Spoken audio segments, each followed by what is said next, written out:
fi odeeffannoo waqtaawaa addunyaa keenya waan mara waa mara isinii keenya waa mara.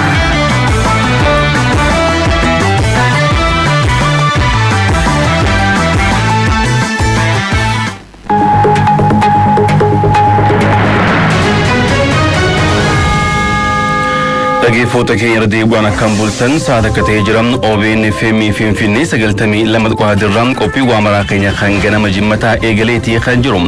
Guyyaan har'aa guraandhala 29 yookaan Maarchii 8 guyyaa dubartoota addunyaati. Guyyaan kun sadarkaa addunyaatti yeroo 100ffaa fi 19ffaan akka Itoophiyaatti immoo yeroo 48ffaadhaaf guyyaa raantanaa sirnoota garaagaraatiin ni kabajama.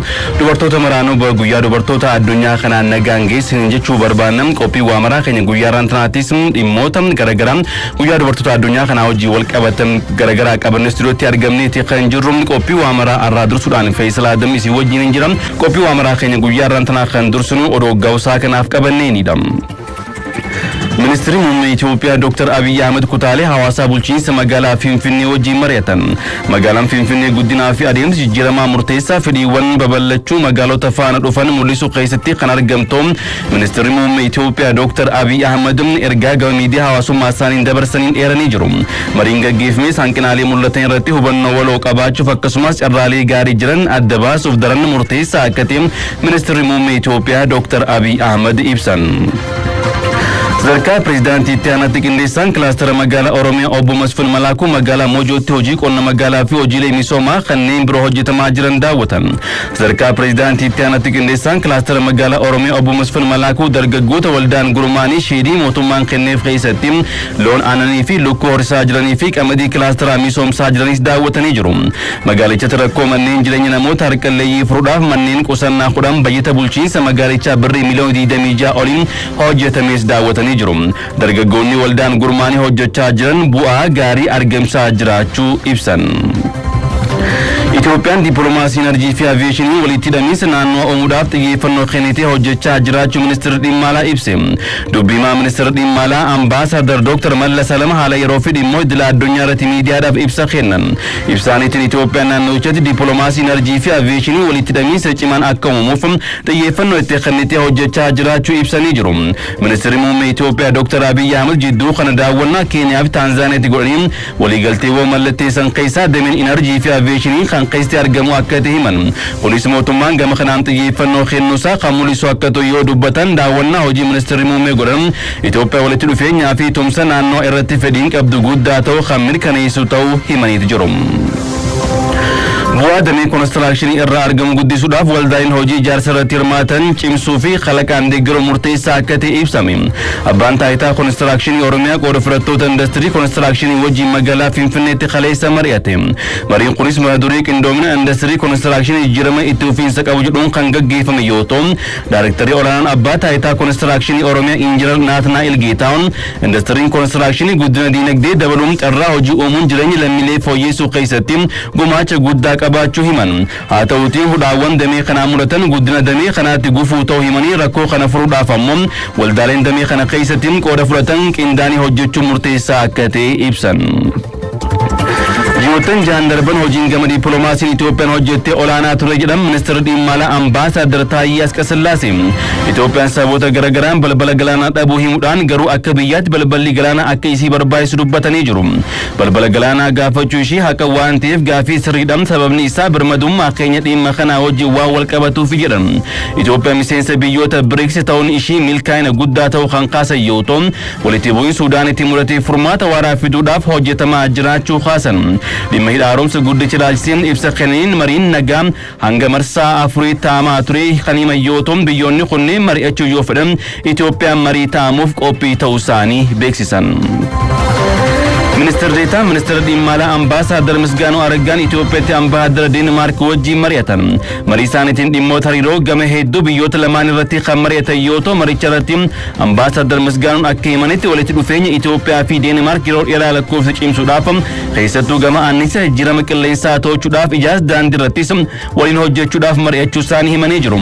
Ambaasaadar Misgaanuu Ministeera dhimma alaa fi daldala idil addunyaa Deenmaark Itoophiyaa daawwachuuf karoorfachuu isaanii hordofee ergaa nagaan taas dabarsaniitiif jiru. Ministeerri hojii fi ogummaa aadde Mufariyaat Kaamil hojii manni hojii isaanii qurmaana sadaffaa barana keessa hojjechaa jiru irratti ibsa laatan. Ji'oottan ja'an darbanitti lammiilee miliyoona tokko furiif carraa hojii uumamuu isaanii kan kaasan yoo ta'u, ji'oottan ja'an darbanitti ga'umsa kalaqa biizinasii lammiilee cimsuuf lammiilee miliyoona tokko shaniif leenjii kennuuf qorfame lammiilee miliyoona tokko lamaaf leenjiin kan kenname ta'uu ibsan. Lammiilee miliyoona tokko afuriif carraa hojii akka uume kan kaasan yoo ta'u, rakkoolee mudatan hundirraa furuudhaaf qooda fudhattootaa wajjin taanii hojjechaa jiraachuun aadde Mufariyaat Kaamil ibsan. Bulchiinsa mootummaa garagaraatti kanaan dura ittiin hojjetamaa kan ture ciminaa fi hudhaalee fooyya'insa damee haqaa adda baasuun roodmaappiin hojimaata haqaa haaraa qophaa'aa jiraachuu ministeerri haqaa Dr. Gideon Ximootiyoos ibsan. Ministeerri haqaa Dr. Gideon Ximootiyoos raawwii hojii kurmaan lammaffaa ministeerichaa irratti ibsa laatanii jiru. Bulchiinsi mootummaa garagaraatti kanaan dura kan ittiin hojjetamaa ture ciminaa fi hudhaalee fooyya'insa damee haqaa adda baasu roodmaappiin hojjetamaa jiraachuu kan kaasan yoo ta'u, ministeerichi fooyya'insa dhimmoota damee nageenya haqaaf xiyyeeffannee kannee hojjechaa jiraachuu beeksan. Damee haqaa keessattiin haqa yeroo ce'umsaaf jijjiirama hojimaata sirnaan haqa hunda galeessaaf xiyyeeffannoo itti kennamee kan hojjetamaa jiru ta'uu beeksisan. Itoophiyaan ce'umsa keessa waan jirtuuf haqa yeroo ce'umsaa hordofuun barbaachisaa ta'uu kan eeran yoo ta'u, roodmaappicha irratti naannolee waliin mari'achuun hojiirra oolaa jiraachuudhaas kaasaniitu jiru. Ministeerri turizimii Ambaasaddar Naayisii Caaliin agarsiisa turizimii idil addunyaa irratti dhaabbilee idil addunyaa turizimii irratti hojjetanii fi bakka buutota biyyoota garaagaraa wajjin mari'atan. Waltajjiirratti ministeerri turizimii Ambaasaddar Naayisii Caalii dhaabbilee idil addunyaa turizimii irratti hojjetanii fi bakka buutota biyyoota garaagaraa wajjin dhimma turizimii Itoophiyaa irratti bal'inaan mari'achuu isaanii himan.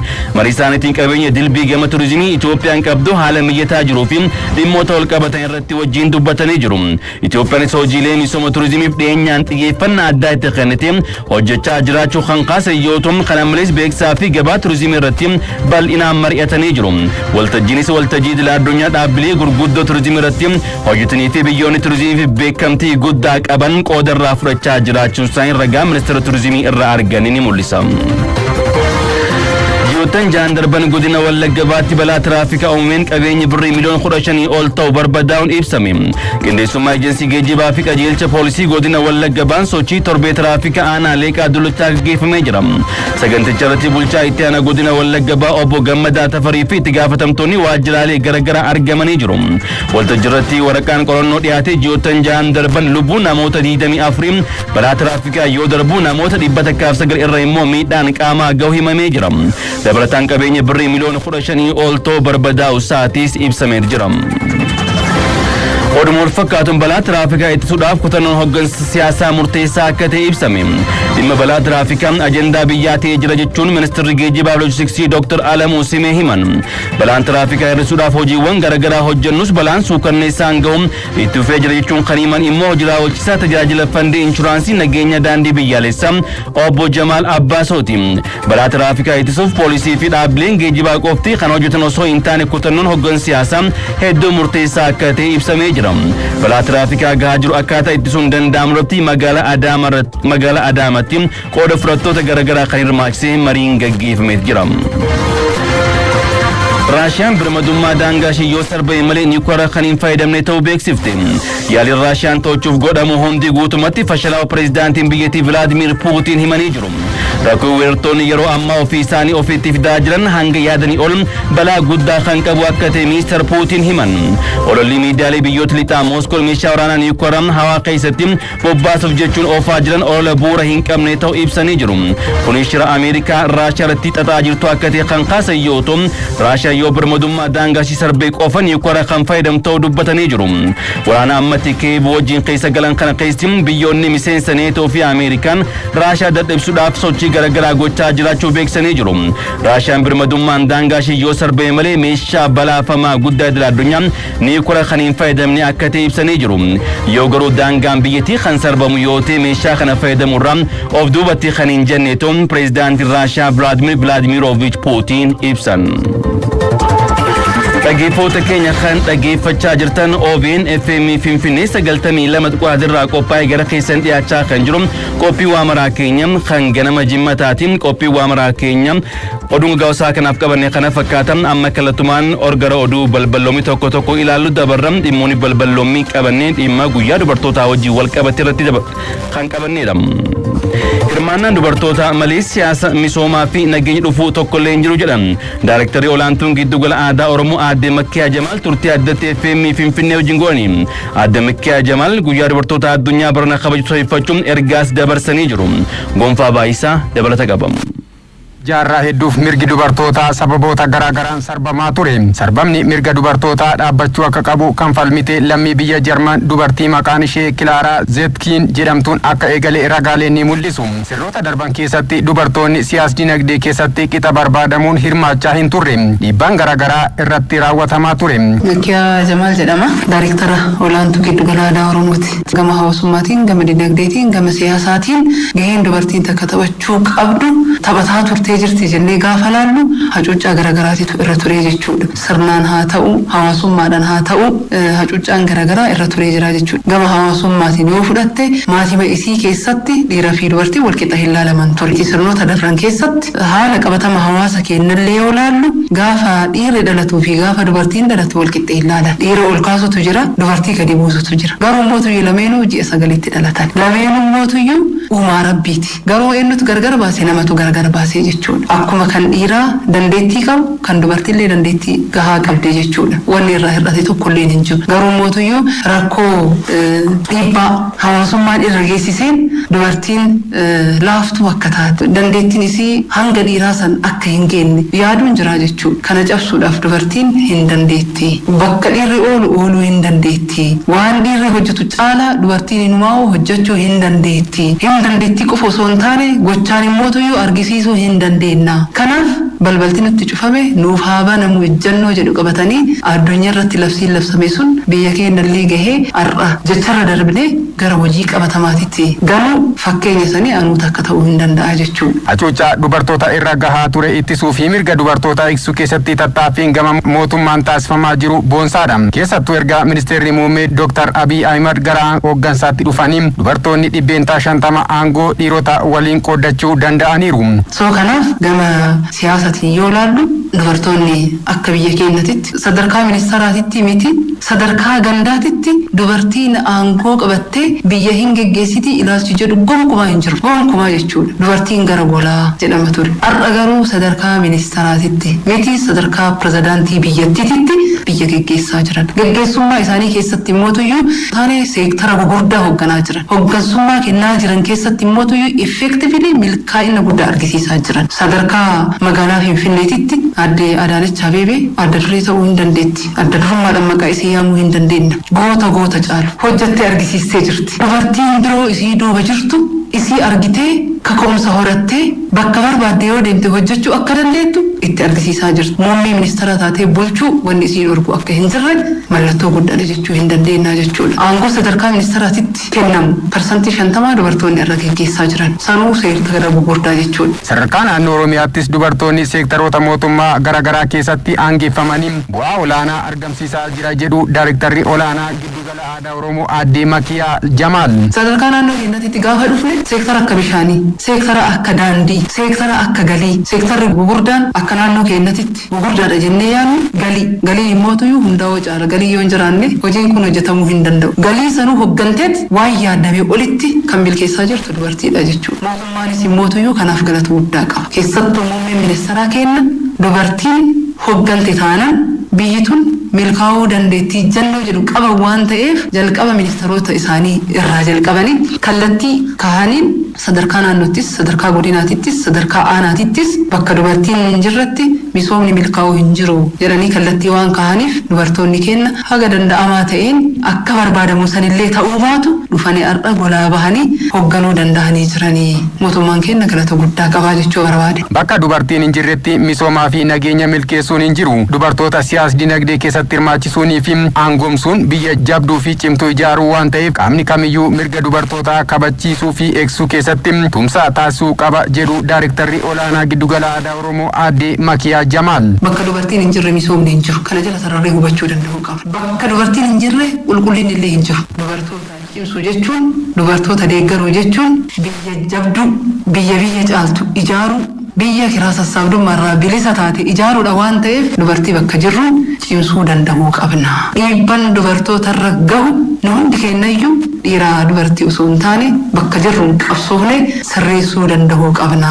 Guyyaan dubartoota addunyaa Maarchi 8 akka lakkoofsa Awurooppaa bara 1911 irraa eegalee barana akka addunyaatti marsaa 113ffaan akka Itoophiyaatti immoo marsaa 48ffaaf kabajamaa jira. Itoophiyaan gama dippiloomaasii annisaa fi aviyeeshinii irratti xiyyeeffannaan hojjechaa jiraachuu ministeerri dhimma alaa beekse. Ministeerri dhimma alaa ibsa idilee miidiyaadhaaf kennee jira. Ibsicha kan hordofee Amboo maqaa isaati. Itoophiyaan gama dippiloomaasii annisaa fi aviyeeshiniin walitti hidhaminsa naannawaa cimsuu irratti xiyyeeffattee hojjechaa akka jirtu ministeerri dhimma alaa beeksise. Dubbii himaa ministeerri dhimma alaa Ambaasadar Dr. Mallas Alam dhimmoota yeroo naannawaa fi idil addunyaa irratti ibsa miidiyaaf kennaniin Itoophiyaan naannichatti dippiloomaasii annisaa fi aviyeeshinii irratti xiyyeeffannaan hojjechaa akka jirtu himan. ትልቁ ነገር ከኤነርጂና አቪዬሽን ዲፕሎማሲ አንፃር ኢትዮጵያ ያላትን ሰፊና እምቅ አቅም Itoophiyaan laggeen anniisaaf oolan hedduu qabdi. Humna qilleensaa fi humna aduun maddisiisuunis carraan jira. Kennaa kanatti fayyadamuun baha Afriikaaf anniisaa dhiyeessuuf hojjetamaa jira. Hidhi haaromsa guddichi yeroo xumuramu rakkoo dhiyeessii anniisaa biyyoota ollaas ni fura. Keeniyaa waliin waliigalteen bittaa humna ibsaa waggaa 25 mallattaa'eera. Biyyoota biroo waliinis irratti hojjetamaa jira. Fuulduratti gurgurtaan humna ibsaa Ispeeniin gahuuf ni hojjetama. Daawwannaan ministeera muummee Itoophiyaa Dr. Abiyyi Ahmed Keeniyaa fi Taanzaaniyaatti taasisan gurgurtaa anniisaa fi walta'iinsa aviyeeshinii cimsuuf kan kaayeffate ta'us eeraniiru. በሁለቱም መስኮች ታንዛኒያ ከኢትዮጵያ ጋር መተባበር ትችላለች። በጣም ትልቅ አቅም ካሉን ጉዳዮች እንደ ሀገር መለየት ያስፈልጋል። Taanzaaniyaaf gurgurtaa humna ibsaa kiiloovooltii 400 dhiyeessuuf waliigaltee irra gahameera. Biyyoonni hedduun daandii qilleensaa Itoophiyaa waliin hojjechuu barbaadu. Dandeettiin hunda galeessa daandii qilleensa Itoophiyaa yeroodhaa gara yerootti guddachaa jira. Ministeerri muummee Itoophiyaa Dr. Abiyyi Ahmed daawwannaa isaaniin haala hariiroo biyyoota baha Afriikaa cimsuun guddina waloo dhugoomsuun danda'amu irratti mari'achuun Itoophiyaan dippiloomaasii anniisaa fi aviyeeshiniif xiyyeeffannaa akka kennitu ibsanii jiru. Dippiloomaasiin anniisaa fi aviyeeshinii Itoophiyaan eegalte kun walitti hidhaminsa biyyoota baha Afriikaa dhugoomsuu fi guddina waloof murteessaa ta'uun ibsameera.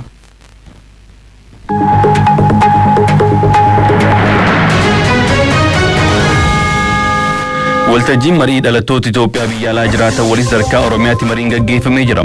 Diyaaspooraan hojii misooma naannoo Oromiyaa keessatti gahee isaa bahachuu qabaatti jedhamee jira. Badhaasoo Hayilee dabalata qaba. Waltajjiin marii diyaaspooraan Oromiyaa dhimmoota investimentii fi misooma hawaasaa irratti xiyyeeffate Finfinnee waajjira pirezidaantii mootummaa naannoo Oromiyaa keessatti taa'ameera. Kaayyoon marichaa haala qabatamaa biyya keessa jiru diyaaspooraa hubachiisuudhaan diyaasporaan gahee ijaarsa biyyaa akka bahatuu fi kan jedhan sadarkaa hoogganaa biirootti daayirektarri olaanaan dhimma diyaaspooraa Oromiyaa obbo Amiin Jundi hirmaannaan diyaasporaan piroojektota gurguddoo irratti taasisaa jiru cimaa ta'uu dubbatan. Qoonni akka lammiititti geggeessaa jirtanis guddaadha. Biyya kana kara diinagdeetiin kara misoomaatiin wanni isin godhaa jirtan wanni diyaaspooraan keenya godhaa jiru guddaa. Kana har'a biyya kanaaf investimentii keessatti seenaniitiin mallaqa guddaa mootummaadhaaf galchaa jiran ijoolleen biyya alaarraa galan hedduudha jechuudha. Yaamicha biyya keenyaaf yeroo adda addaatiif godhamu keessatti illee hirmaannaan keessan guddaa. Hidha laga Abbayyaa irratti wanni isin godhaa jirtan gaafa dheengadda lollitan wanni keenya godhaa ture. Aksanii ala hongee dheengaddatee irratti gochaan diyaaspooraan geggeessaa jiru biyya kana utubaa jira. Diyaaspooraan hojii misooma biyyaa keessatti hirmaachuudhaaf fedhii qabaachuu kan himan hoogganaan waajjira pirezidaantii mootummaa naannoo Oromiyaa Dr. Abdulaziz Daawud diyaaspooraan ammaas hojii ijaarsa biyyaa jalqabame cimsuu qabaa jedhan. Hojiilee misoomaa mootummaan jalqabe galmaan gahuudhaafis hirmaannaan diyaaspooraa guddaa ta'uu dubbatanii diyaasporaan ilaalcha siyaasaa fedheeyyuu qabate hojii misoomaa biyya keessatti hojjetaman irratti ciminaan hirmaachuu akka qabudhaaman. Gargaarsa dabalata waliif taanee biyya kana jijjiirra gaafa isiniin jennu siyaasa mootummaa yookaan paartii aangoorra jiru duukaa dhaabbadhaa jechaa miti. Yaanni keessan waan fedhe ta'uu danda'a. Uummanni keessanii fi biyyi keessan uummata keessaniif yaada nuti diriirsinu kanaan uummanni kun hin jijjiirama jettanii yoo yaaddan kottaa keessatti qooda fudhaa. Daayirektarri olaanaa ittaanaan tajaajila diyaaspooraa Itoophiyaa obbo Balaayinee Aqnaaw mootummaan federaalaa waan faayidaa fi mirga diyaaspooraa eegsisuu irratti hojjechaa jiraachuu dubbatan. Muuxannoowwan biyya alaa jiran kan qindeessuudhaan seera garaagaraa tolchuudhaan muuxannoowwan kana gara biyya keenyaatti finneetti fayyadamuudhaan tajaajila argattan kanallee si'eessuudhaaf wantoota baay'ee hojjechaa jirra. Waan faayidaa fi mirga keessanii wal qabatu irrattis wantoonni baay'een hojjetamaa jiru.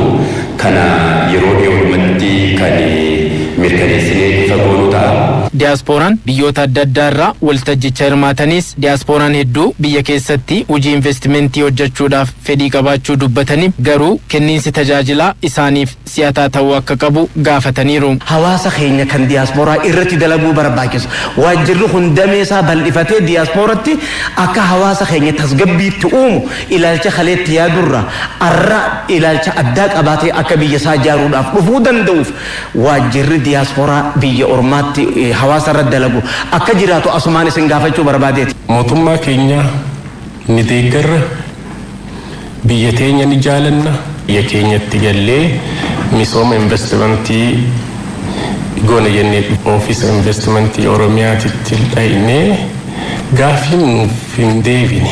Muummichi ministeeraa Dr. Abiyyi afeerraa godheen nuti warra jalqaba biyya sana dhufee haga ammaan tanaatti mana jireenyaa bakka itti ijaaratan teessan dubbattan hin jinaati je dubbachuu osoo hin ta'in kanneen akkanaa namni biraa akkam jiraatu malee borullee naafannaa jechuuf miti. Hoogganaa ittaanaan biiroo investimentii fi indaastirii Oromiyaa obbo Ermiyaas Dannaqaa fi itti gaafatamaan waajjira investimentii fi indaastirii magaalaa Shaggar Dr. Haile Mikaa'el Alamuu gaafileen diyaaspooraan kaasan sirrii ta'uu himanii gaafilee diyaaspooraan gaafatu bifa addaatiin keessummeessuudhaaf hojjetamaa jiraachuu dubbatan. Sirraa'uu qabaa, sirraa'uu qaba. Bu'uurarraa sirraa'uu qabaa, sirraa'uu qaba. Dogongoraa miti waan waliin beeknu jechuudha. Tokko immoo kan isin sirreessuu qabdan inni al tokko biyya guddatan keessa teknooloojiidhaan biyya baay'ee fagaatan keessa turtanii dhuftan waan ta'eef haalli biyya keenya keessa jiru immoo isa sana wal jalaa dha'an itti fakkaata. Tokko investimentii kan jedhamu kana jalqabdaniitu deemtu. Investimentiin naannoo keenyaa fi biyya keenya maanuwaaliidha. Yoo sochoofte sii socho'a. Kabajamoon pireezidaantiin mootummaa naannoo Oromiyaa sagantaa addaadhaan keessattuu Shaggar irratti diyaaspooraaf paakeejiin akkaataa mana jireenyaa argachuu danda'utti qophaa'ee akka keessummaa'u waadaa galaniiru. Diyaaspooraa qofa kan ilaallatu jechuudha.